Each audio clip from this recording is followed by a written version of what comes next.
Bonfire Podcast, a sua fonte de notícias sobre games.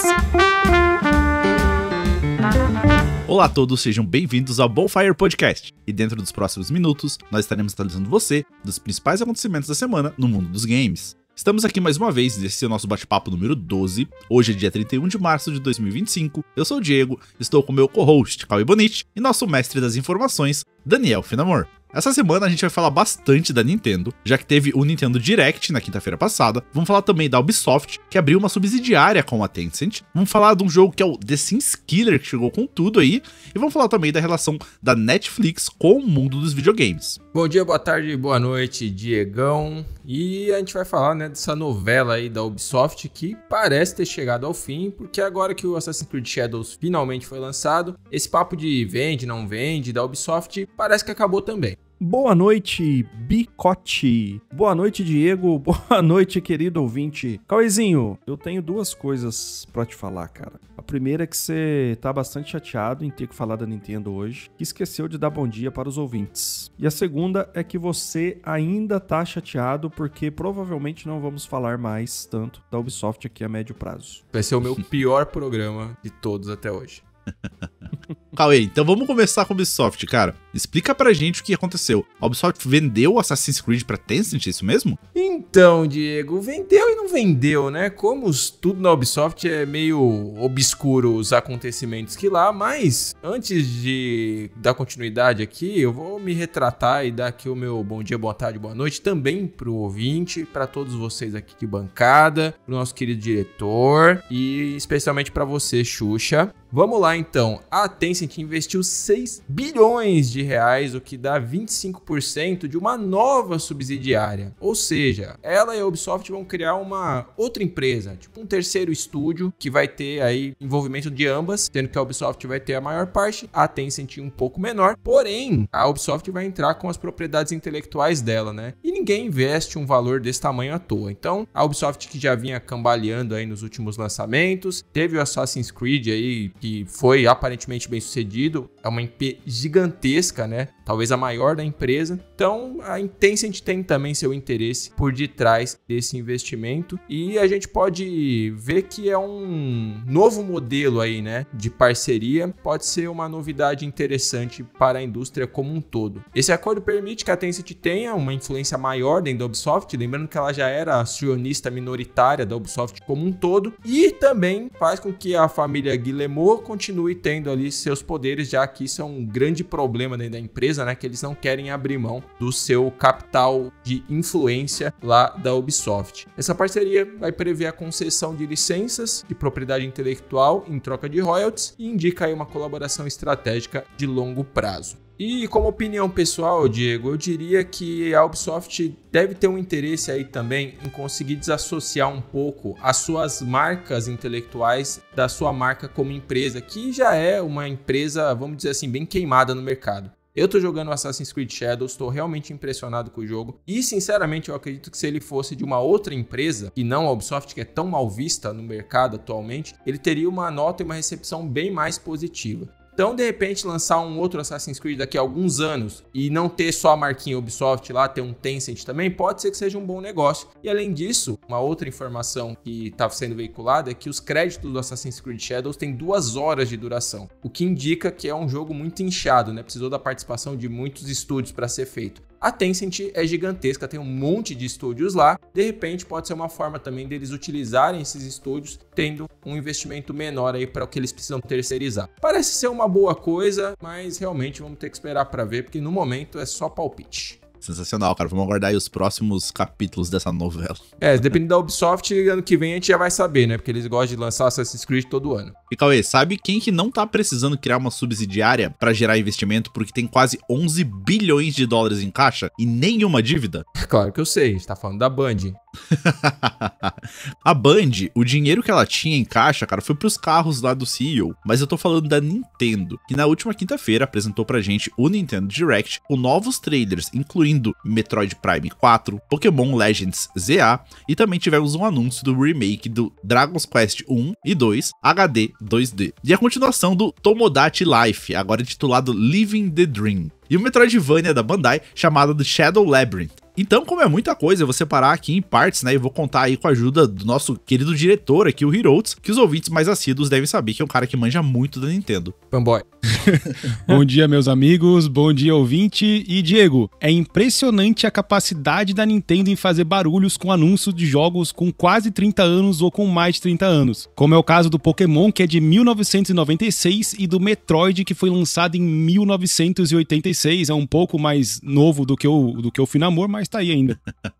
Que eu tô mais surpreso que a gente tá aqui pra falar bem da Nintendo, hein? Vamos lá. Ó, então como eu citei ali, o Pokémon Legends ZA, e o que mais chamou a atenção do jogo foi um sistema chamado ZA Royal, em que basicamente é um ranking em que os jogadores começam na classe Z e precisam subir até a classe A. E pra isso vão enfrentando outros treinadores, e cada vez ficando mais fortes, né, os desafios à altura também. E também tem uma questão ali que associa dificuldade ao passar do dia, então durante a noite os combates podem ficar mais difíceis, e toda aquela ambientação urbana ali no pano de fundo será mais ativa ali durante os desafios. É isso mesmo, Hiroutz?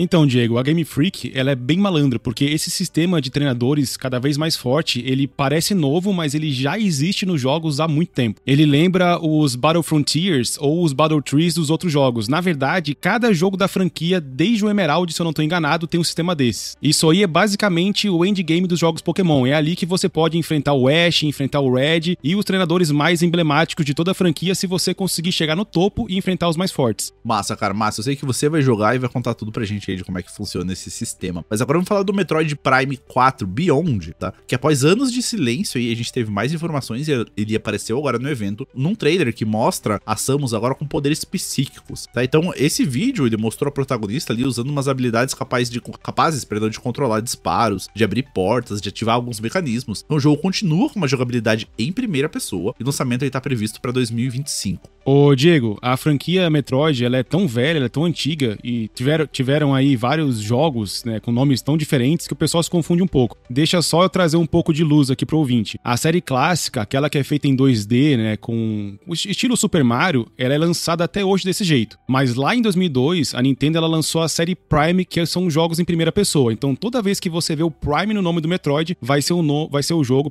em primeira pessoa. E esse Metroid Prime 4 Beyond, ele é uma continuação direta do Prime do GameCube, que foi o primeiro que foi lançado lá em 2002, que eu mencionei agora há pouco. Então sempre que você vê o Prime no nome, vai ser em primeira pessoa. E uma outra curiosidade é que toda a série Prime, ela passa entre os primeiros jogos, entre o 1 e o 2. Se eu não tô enganado, entre o 1 e o 2, por ali. Posso estar enganado, mas é pra ser por ali. Ela não tem nada canon depois disso, né? Ela se baseia entre esses dois jogos. Entendi. É todo dia um aprendizado. Tô legitimamente hypado pra esse, não é ironia, hein? Metroid Prime é muito foda. E, se me permitem, esse jogo, ele foi anunciado quando foi anunciado o glorioso Nintendo Switch. Esse é um título de lançamento, supostamente, o trailer pelo menos, e só agora, no final da vida do console, que o jogo vai ser lançado.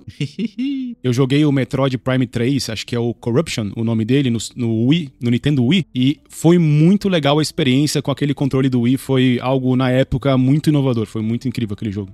Que massa. Ó, mas ainda no anúncio da Nintendo, então a gente teve também mais informações sobre o Tomodachi Life Living the Dream. Em resumo, a Nintendo anunciou a continuação do Tomodachi Life, que é um jogo de simulação social muito popular no Japão e também no Ocidente. E o último dessa mesma IP foi lançado há 10 anos atrás. E a galera já tava esperando aí, né, um futuro jogo desse pro Switch, que não aparece pra gente desde a época do 3DS. Então, esse novo jogo vai se chamar, como eu disse ali, Tomodachi Life Living the Dream. E os desenvolvedores prometem aí novos eventos caóticos, interações bizarras e aquele humor sem sentido bem característico do jogo, né? Também alguns avanços em questões até mesmo de representatividade de relacionamentos, e né, em que pessoas do mesmo sexo vão poder se relacionar, coisa que não tinha no game lá do 3DS. Esse jogo ele sai ainda em 2026. Ô Diego, uma outra curiosidade sobre esse jogo, eu não sei se você lembra, você que também eu sei que joga bastante Nintendo, você lembra que no 3DS você podia fazer o seu Mi? Lembra disso? Sim. O 3DS tinha uma câmera, então você conseguia tirar uma foto sua e fazer o Mi a partir da sua foto. E esse jogo, o Tomodachi Life, ele foi lançado pro 3DS. E na época você podia fazer o seu personagem a partir da foto. É algo que talvez, eu joguei esse jogo, algo que talvez eu sinta falta pro jogo no Nintendo Switch ou no Switch 2, né? Mas fica aí como curiosidade. E vale destacar que ele foi revelado num evento que era focado no Nintendo Switch. Então, esse jogo aí deve ser multiplataforma. Muito bom. Mas, meus queridos, talvez a novidade mais importante desse Direct não foi um jogo em si, mas sim uma tecnologia, podemos chamar assim, né? Em que os cartuchos do Nintendo Switch, agora você pode gerar eles ou fazer com que eles se transformem em uma cópia digital do jogo. Você pode criar um cartucho digital, tá? E o que você pode fazer com isso, né? Legal, eu transformei meu jogo no digital, mas e agora? Você vai poder emprestar para outras pessoas o seu jogo digital, tá? Isso aqui é uma parada bem massa na parte da Nintendo, tá? Então, assim, sei que é uma primeira vez que tá rolando, principalmente pro Switch, né? Mas eu acho que é um avanço bem interessante pra indústria. Mas vamos entrar em alguns detalhes agora, então, pra gente entender um pouquinho mais. Então, esses cartuchos digitais, né, vão ter ali aquele visualzinho mesmo, como se tivesse comprado um físico, mas a função principal vai ser aí de poder emprestar pros colegas através ali de comandos como inserir e ejetar, como teriam, né, nos próprios cartuchos físicos. Esse empréstimo você só pode fazer através de uma conexão local, tá? Então você tem que estar conectado junto do jogador ou da pessoa que você vai emprestar na mesma rede, e eles têm que ser membros da sua família dentro da sua Nintendo account lá, tá? Então tem que existir um vínculo aí e tudo mais. Eles esperam, né? Talvez pra combater pirataria e enfim, né? Que você esteja emprestando esse jogo pra alguém próximo a você. Essa funcionalidade também vai estar ativa desde o primeiro dia já no Nintendo Switch 2 e novamente reforço que esse é um ponto altíssimo da Nintendo aí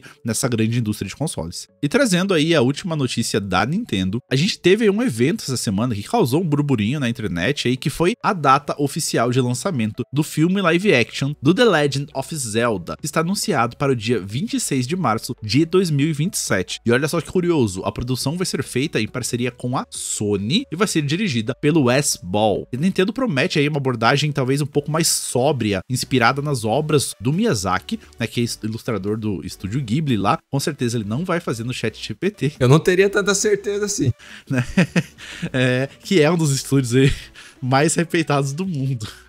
Ô Diego, como diz o Finamor aí, se o diretor, o Wes Ball, ele tiver balls de verdade, né? Ele vai fazer um filme bem sombrio, né? Nada infantil, porque muita gente pensa que o The Legend of Zelda é uma franquia bobinha, mas na verdade o jogo sempre teve uma pegada bem dark, bem sombria, e ele vai ter que adaptar desse jeito pra fazer uma coisa boa. E vai ser muito interessante também saber qual que é a história que a Nintendo vai abordar no cinema. Se ela vai começar com o Demise amaldiçoando a Zelda, o Link, ou se o vilão vai ser o Ganondorf de cara, porque a timeline do Zelda é uma bagunça. Então eu tô muito curioso pra saber se talvez eles vão arrumar essa timeline no filme, né? Cara, seria bem interessante aí uma mídia complementando os jogos, né? Ou não sendo só algo spin-off, que eu acho que se for vai ser legal também, mas se tiver algo que amarre aí toda a construção dos jogos vai ser bem massa. Se eles adaptarem o Breath of the Wild e o Tears of the Kingdom também, do jeito que tá ali, vai ser maravilhoso, que os jogos são incríveis. E posso só comentar a respeito do evento como um todo? A sensação que eu fiquei, que eles pegaram, tipo assim, cataram tudo que dava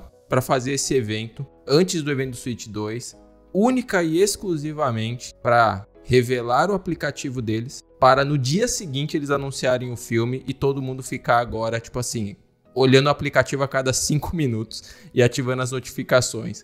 Porque eu vi muita gente, um dia antes do anúncio da data de lançamento do filme, falarem que quando o Miyamoto apareceu no final do evento, que eles acharam que ele ia aparecer para falar do filme.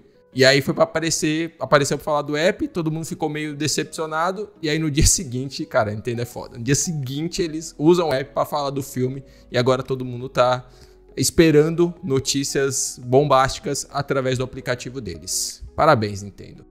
Inclusive no app, não tá na nossa pauta aqui, mas vazou também um botão C do Nintendo Switch, que todo mundo acha que vai ser pro chat de voz, finalmente, né? Porque o Switch 1, ele não tem chat de voz, é uma coisa terrível. Eu tava até comentando aí com o Finamor em off, que se o Splatoon 2, quando foi lançado, tivesse um chat de voz, seria um jogo que talvez tivesse um alcance muito maior do que já teve, que é um jogaço. E já que o assunto aqui se tornou filme, né, o filme baseado em games, olha só, Diego, eu quero te fazer uma pergunta. Você que é um grande cinéfilo aí e seriéfilo, não sei nem se esse termo existe, você já ouviu falar de duas obras contemporâneas chamadas Emília Pérez e a Adolescência? Sim, mas sim, eu acho que já ouvi falar, hein? Talvez teve um evento aí, alguns dias, que trouxeram esses nomes. Talvez tenha acontecido aí. E chupa Emília Pérez, deixa aqui o meu comentário pessoal.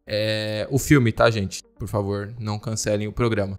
Bom, a relação entre essas duas obras é de que ambas pertencem à Netflix. São obras, né, que foram produzidas pela Netflix. E veja só, nós estamos falando dela aqui no nosso podcast porque a Netflix hackeou a indústria de games e eles já entendem o mercado, já sabem como que vai funcionar as coisas daqui em diante. Então, todo investimento aí de milhões de dólares que a Nintendo, que a Sony, Microsoft tem feito aí para agradar o seu público, para entender o seu público, a Netflix já deu um jeitinho e já descobriu como é que vai funcionar daqui para frente. Basicamente, eles entenderam que o jovem não quer um PlayStation 6 ou um Xbox, sei lá, Infinite. Eles querem jogar em qualquer tela. É isso. Então vamos ver a Netflix fazendo jogos e a Nintendo fazendo filmes, é isso, Cauizão? Olha que timeline é essa, hein, Finamor? Mas é basicamente isso, porque o chefe de games da Netflix, o Alan Tascan, declarou que os consoles não representam mais o futuro dos videogames e ele apontou que as novas gerações vão preferir experiências rápidas e acessíveis em qualquer tela, não num novo console, num novo hardware, né, desses que você tem instalado em casa, como a gente se habituou a ter, né? A declaração dele, claramente, né, tem um quesinho aí de refletir a estratégia atual da empresa que está querendo apostar nos jogos mobile e multiplataforma, mas eles têm um histórico controverso aí a respeito disso que a gente vai relembrar rapidamente aqui. Eles tinham, né, um estúdio, que era o Team Blue, que foi encerrado em 2023, e esse estúdio contou aí com devs que vieram de Halo, Overwatch e até do Rafael Grassetti, brasileiro, que trabalhou como diretor de arte do God of War e do God of War Ragnarok, apenas 2 títulos absurdos da Sony. Mas todos eles foram desligados com o encerramento desse estúdio em 2023. A Netflix tinha também uma série de especiais interativos no seu catálogo, talvez você já tenha até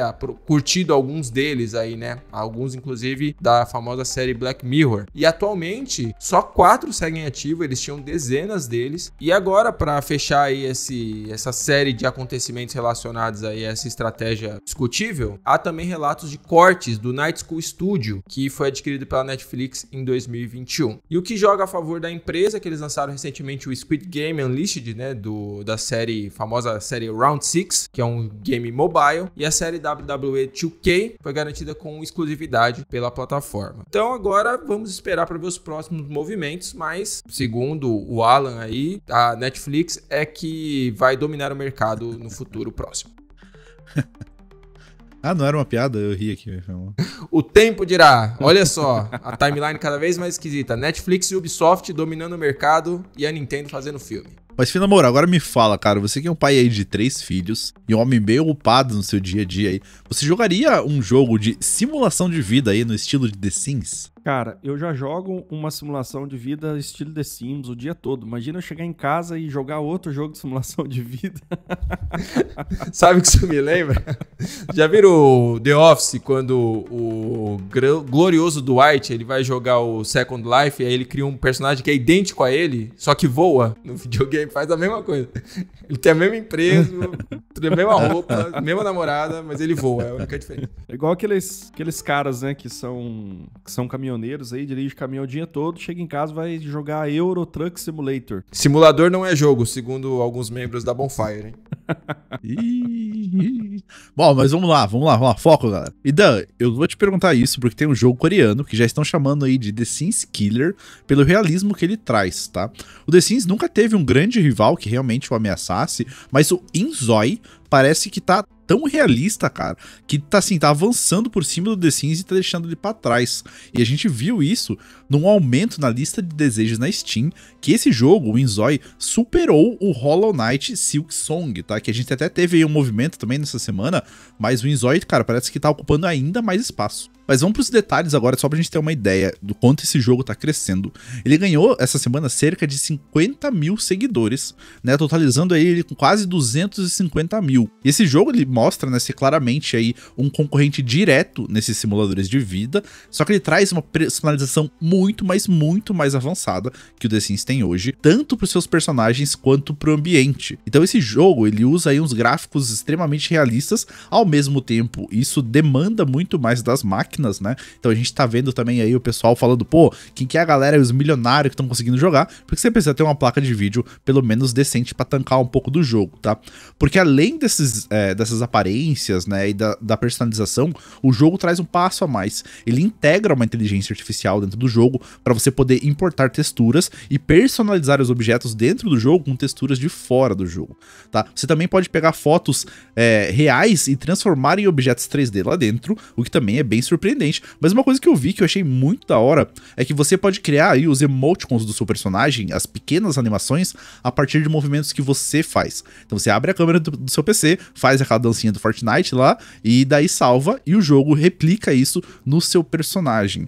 E tudo isso ainda pode ser compartilhado dentro de um hub interno do jogo. Então eu venho aqui, sei lá, escaneio o meu gato ali, posso criar um 3D dele e a galera pode baixar dentro do jogo. Então esse jogo chegou com tudo daí, eu acho que com certeza você vai querer jogar, cara. Nossa, já pensou, cara? Já me deu agonia, já me deu taquicardia aqui só de pensar, cara. Chegar em casa e jogar um jogo que é a simulação da minha vida.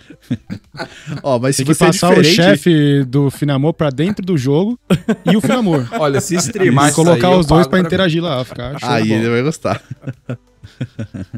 Mas se você, ouvinte, é diferente do Finamor, o jogo lançou para PC no dia 28 de março de 2025 e, infelizmente, para os consoles, ele ainda não tem data confirmada, mas a empresa promete que ele vai estar disponível logo logo. Finamor, bora pro bloco 2, cara. Você quer trazer uma curiosidade aí que ninguém pediu, mas todo mundo vai gostar de ouvir? Bora lá, Diegão. E essa aqui vai pro Cauê Bonito. Cauêzão, o que um protesto, um Pikachu e tiro da polícia tem em comum? Essa eu sei. Chama-se Power Word. Poderia ser, meu caro Bigodon, mas eu tô falando aqui da situação política da Turquia. Imagina a cena, cara. Turquia, manifestação rolando, clima tenso, gás lacrimogêneo pra todo lado, bala de borracha, aquela correria toda. E no meio disso tudo, quem que aparece correndo desesperadamente da polícia, meu querido? O Pikachu. Eu achei que você tava recitando a letra do Racionais aqui, cara, até essa última frase. Cara, parece piada, né? Mas aconteceu de verdade lá em Antalya, no sul da Turquia. Tava rolando um protesto grande lá contra o presidente Erdogan. E principalmente depois que prenderam o prefeito de Istambul, né? Que é um dos principais nomes da oposição por lá. Então a coisa tá bem séria. Mais de 1.500 pessoas já foram detidas desde que começou essa onda de protestos. E só que assim, absolutamente ninguém imaginava que um Pikachu estaria no meio dessa confusão, né? O diretor tá me falando aqui que não era o Pikachu de verdade, mas eu acho que era sim. Brincadeira. Por trás da fantasia aí, né, do Pikachu, cara, é um cara chamado Hassan Taskan, e só que esse cara não é um Zé Ninguém, né? Ele é um influenciador conhecido por fazer vídeos de calistenia, e esse cara resolveu aparecer no protesto vestido de Pikachu, só que de repente tava lá, protagonizando uma cena que parecia que tinha saído de um episódio de anime, cara, correndo como se não houvesse amanhã. E, assim, o mais hilário, o mais engraçado foi a justificativa que ele deu, né, nas redes sociais depois desse ocorrido aí. Ele soltou que o Pikachu foi às ruas porque não podia usar seus poderes devido ao preço da energia elétrica, que tava muito alto. Discurso simples, direto, né? Mas claro que tinha uma crítica social embutida ali, né? E se a gente parar pra pensar, cara, no meio dessa doideira toda, esse Pikachu corredor conseguiu fazer o mundo inteiro voltar os olhos pra situação política tensa que tá rolando na Turquia, né? É o poder inesperado da Nintendo. Bom, o Erdogan, ele tá sobretaxando o Pikachu, e quem não gostou dessa notícia foi o Cauê, que ele queria o Astrobot lá, né, Cauê? Vamos aguardar pelo próximo protesto. Você nunca sabe o que pode vir por aí. Meu sonho é uma manifestação que seja tipo jogador número 1, só videogame lá, os personagens tudo fantasiados, os cosplay rolando e todo mundo na rua. Olha, esse protesto eu iria. Finamor, Cauê, eu quero puxar aqui pra gente o bloco 3, onde a gente traz os jogos mais aguardados da semana, mas essa semana, novamente, a gente não teve grandes lançamentos. A gente vai ter algo bem curioso aí, não chamaria de lançamento, mas que o Cauê vai detalhar um pouquinho mais pra gente aí. Diego, você queria puxar o bloco 3, mas quem vai puxar sou eu, porque nós vamos falar de um dos maiores jogos da história dos videogames, e quem discorda é clubista e fanboy da Nintendo, que é o The Last of Us Part 2 Remaster, que é pro PC. Eu não tô sendo irônico, esse jogo é bom demais, cara. Esse jogo é maravilhoso, impecável, storytelling, de arrepiar, que você joga e você fica sentindo mal de tanta coisa pesada que acontece. Nossa, esse tá tomando água de vaso, viu? Mas independentemente da minha opinião, nada enviesado a respeito desse jogo, ele vai ganhar um port que é uma versão aprimorada pro PC, e ele já foi lançado lá em 2020 pra PlayStation 4, ganhou o jogo do ano naquela oportunidade, vale sempre lembrar, e essa versão traz aí melhorias técnicas, conteúdos inéditos e modos adicionais. Basta ver, né, agora é esperar pra ver se o port vai ser bem feito, porque recorrentemente esses ports aí têm vindo bem problemáticos quando vão pro PC. Cauê, pra ter essa opinião do port aí, logo eu trago pra nós, porque assim que esse jogo estiver disponível, cara, eu vou jogar com toda certeza. Isso, aí vamos ser 2 contra o hater que temos aqui na nossa equipe. Assiste Maria do Bairro, cara. Maria do Bairro é melhor, tem uma história melhor que esse jogo aí. Maria Mercedes, a casa novela mexicana lá. Não vou opinar porque não quero ser cancelado. E com isso a gente chega ao final do nosso episódio. Lembrando que aqui na Bonfire você sempre vai encontrar as notícias mais importantes e relevantes da semana no mundo dos videogames. E nosso programa vai ao ar todas as segundas-feiras, então fica ligado. E Diegão, vale um reforço aqui no nosso recado, né? Que somos uma mídia independente, tudo que fazemos aqui é com bastante comprometimento aí com a informação. Olha, e agora eu vou dedicar aqui uns segundinhos a mais para pedir o seu like, para pedir para você ajudar a gente. Compartilha esse conteúdo. Se você gosta do nosso podcast, divulga para um amigo, para um inimigo, para um familiar. Mostra para alguém que esse trabalho está sendo feito. Compartilha as notícias. Ajude a Bonfire a se ramificar e chegar em mais pessoas. A gente conta com vocês. O nosso papo aqui é sempre gamer para gamer. A gente realmente está sempre focado aí no nosso hobby, na nossa paixão por videogames. E só vocês vão poder fazer com que a fogueira se expanda. Lembrando que nós estamos em todas as redes sociais, tá? Estamos aqui no YouTube, no TikTok, no Spotify, Twitter. Temos nosso Instagram também. E você vai poder aí ouvir o nosso podcast em qualquer plataforma, seja ela qual for da sua preferência. Links estão sempre aqui na descrição do podcast. Não importa a plataforma a qual você esteja escutando. E um último recadinho rápido aqui para os ouvintes, a gente tem uma newsletter também, você pode se cadastrar lá no nosso site ou no link nas redes sociais para receber no seu e-mail, toda segunda-feira, as principais notícias também, né? E lá lembra de você ouvir o podcast. Além disso, a gente vai ter um sorteio também na newsletter desta semana, então se você quer ganhar um colecionável, se inscreve lá que vai ter todo o passo a passo. Então é isso, até semana que vem. Valeu, galera, até mais. Valeu, tchau, tchau. Até a próxima, tchau, tchau.